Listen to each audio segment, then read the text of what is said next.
thank you so much for joining us here in Saskatoon at the Canadian Country Music Association Awards. That's a mouthful.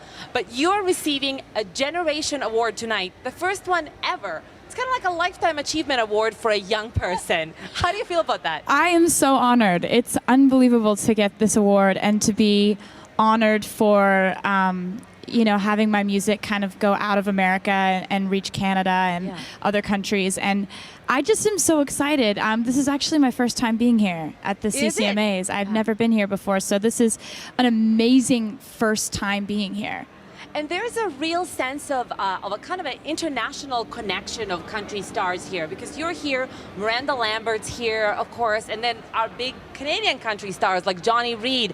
What do you think it is about country music in recent years that made it used to be very American music. Now it really is an international phenomenon, and you've toured around the world, I mean, as far as Japan. What do you think it is about country music that is finally reaching across to that international audience? Well, Canadian country fans are amazing. I mean, we've been touring here for years and years, and it's grown and grown and grown to the point where we put shows on sale and they sell out immediately. It's been amazing. And but going all over the world, going to Asia, going to Europe, that's been something I've just started doing in the last 3 years, and it's been absolutely unbelievable. I mean, when you're looking out into a crowd of people who don't speak English, but they know every word to your song, it's a whole different kind of compliment. I can imagine. And there's many things to congratulate you on right now. It's just been a great few weeks for you. You broke another record. Your new single, We're Never Ever Getting Back Together. Did I miss an ever in there? I think that. No, you're great. We got enough of that. It broke records for most digital singles sold in a week, correct? It did. The fans did. It's amazing. And we recorded a little message for the fans, explaining to them what the song is about. A little message in Taylor's words. How would you describe what the song is about? I think for me, the song We Are Never Ever Getting Back Together is kind of the way that the moment sounds when you stop caring about what your ex thinks of you. If you've ever been in a relationship that's on and off and back and forth and mind games, and it gets you into such a bad place, when you finally break out of that, you're just like, yes, we're never getting back together. It's like a moment of celebration. It's an empowering moment. Exactly. I've been thinking about, in the last 2-3 years, just about as every other genre of music and all other artists were experiencing plummeting sales, two young women, you and Adele, were the ones that really held up the industry and sold enormous number of copies of, respectively, of Your Speak Now and Adele's 21.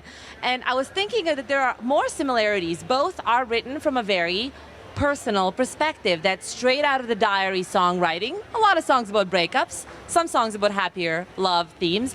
What do you think it is about that very personal approach to songwriting that you have and Adele has had that has really helped you guys reach across to so many music lovers? Well, I think that, when it comes to music, when people need music the most is when they're either falling in love or falling out of it. And I think when people meet someone new and they're thinking about them all the time, they want to have a song that they can play in their head or in their car or in their room that makes them think of that person. Same way as if that doesn't go well and they end up missing that person or wanting them back or trying to forget them, they need songs for that too. So I think writing from a personal place, it really connects with people. It's really wonderful. But tell me, on this new upcoming record, Red, which is coming out in October, you've actually changed directions vis-a-vis songwriting, in that you wrote Speak Now entirely by yourself, and it was a really powerful artistic statement for that reason. On this one, you've decided on a different direction in that you have a lot of collaborators. What prompted this decision? For this new album, Red, I co-wrote more than I usually do. There are 16 songs on the album. I wrote 10 of them by myself, and I wrote 6 of them with other people. So it's still predominantly me writing alone, but the collaborations thrown in there really vary up the sound and kind of help to shape the album into something different than I've ever done before. And working with new producers, learning as much as I possibly can about different people's processes, it just taught me more, and I felt like it was it was like getting to paint with different colors than I'd ever gotten to paint with before. Yeah. I think because your songs are so personal, people have a sense that they really know you. What do you think is the one thing about Taylor Swift that people don't know that you think would surprise them? I don't know, because it seems like people pretty much know everything about me.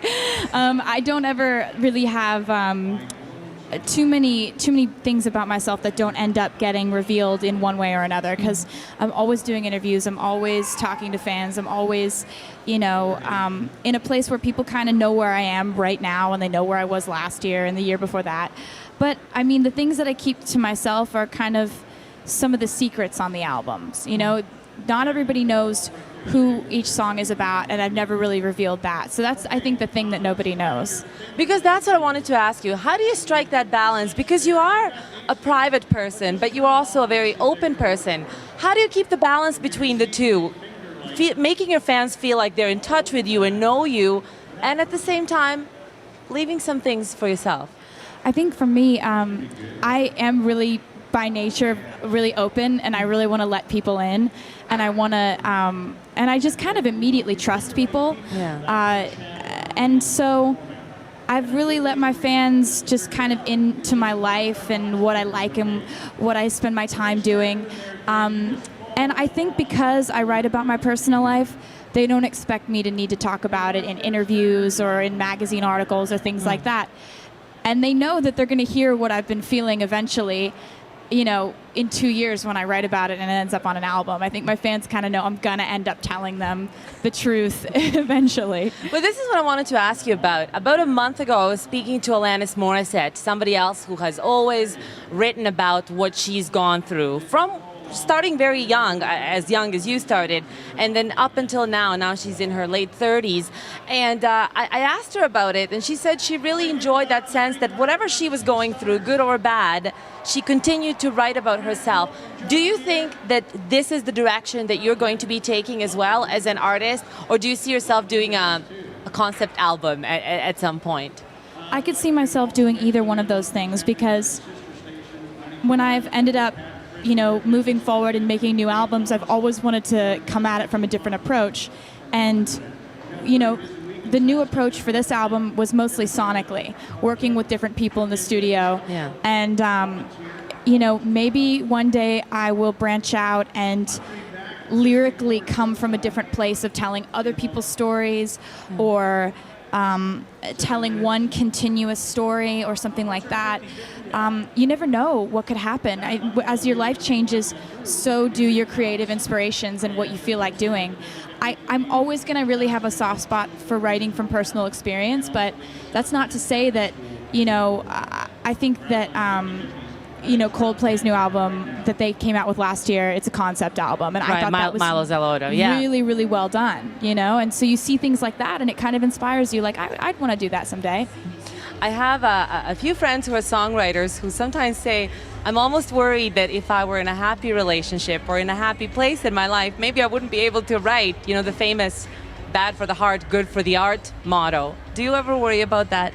That's actually the most popular question that I ever get in interviews these days. It is in every interview, and it makes me a little sad to think that if I was happy, I wouldn't be able to write songs about it.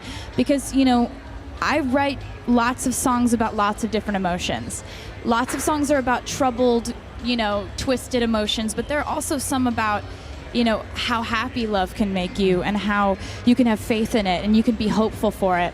And, I wouldn't be happy if I wasn't writing songs. So it's kind of like a cycle, like, are you afraid you'll get happy and won't be able to write songs? Well, I wouldn't be happy if I wasn't writing songs, so it wouldn't work out. Do you feel like you have to fight hard to stay optimistic? Because it does seem like people tend to sort of focus in on the negative. Almost, if there are 5 songs and 2 of them are about breakups and 3 of them are happier love songs, people focus on the breakup ones. Do you feel like it's... I try not to focus too much on what people focus on, because I've been kind of living under a magnifying glass for the last 5 years of my life, 6, 7 years. And I've gotten used to kind of making sure my fans are happy and not caring what else is said, because I love this album, and I loved my last 3 albums, and I'm really excited for people to hear it. And whatever people's favorite songs are on the album, that will mostly depend on what they're going through. So if people want to gravitate towards the songs about breakups, then if that helps them, then that's good. And if they want to listen to the songs about happy love, then that's good too. So I just am really excited for people to hear it. Tell me just one final question. You've said that this is the question you get asked a lot, the one about, what would happen if you were happy in love. What is the question that you wish people asked you? What's the question that you wish I asked you that I didn't? Maybe something that would reveal something about Taylor. I don't know. I think for me, like, an interview just kind of, when they're good, they're just like sort of like a conversation. Yeah. Like I kind of, like, when I'm talking to you, I just kind of forget we're in an interview, and it's just like we're going back and forth and talking. So I wasn't like, man, she's really not covering topics. She's really missing the mark here. Like, it was just kind of like, it was just good talking to you. Thank you. Very good talking to you. You look beautiful, and the evolution of your style. I mean, we always just love talking to you because you look so great. Thank you. Lovely seeing you again. Good to see you too. Looking forward to talking to you in the future as well. And thank you again for being here. And really, your fans are so excited. Thank you. I'm excited too. Thank